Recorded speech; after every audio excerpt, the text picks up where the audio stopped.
அந்த கலசத்திற்கு வழிவிட்டு அவரவர்கள் அந்தந்த சன்னதிக்கு செல்வதற்கு எந்த ஒரு இடையூறும் இல்லாமல் எல்லோரும் சிறப்பாக இந்த வழிபாட்டிலே நாமும் ஒரு ஒத்துழைப்போடு அவர்களுக்கு பங்களிக்க வேண்டுமாறு அன்புடன் கேட்டுக்கொள்கிறோம். திருச்சிற்றம்பலம். ஓம் நமச்சிவாய, ஓம் நமச்சிவாய, ஓம் நமச்சிவாய, ஓம் நமச்சிவாய.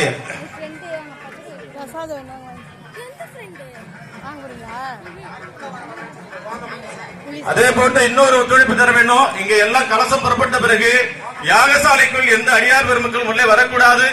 அது இந்த விழா நிறைவு வரை யாரும் எந்த இடையூறும் கொடுக்காமல் எப்படி இதுவரை அமைதி காத்து சிறப்பாக நடத்தி கொண்டிருக்கிறோமோ அதே போன்று இந்த விழா மேலும் மேலும் சிறக்க வேண்டும் என்று பெருமானை பிரார்த்தனை செய்து கொண்டு யாருக்கும் எந்த இடையூறும் இல்லாமல் விழா சிறக்க நாம் எல்லோரும் ஒத்துழைப்போம். ஓம் நமச்சிவாய, ஓம் நமச்சிவாய, ஓம் நமச்சிவாய, ஓம் நமச்சிவாய, ஓம்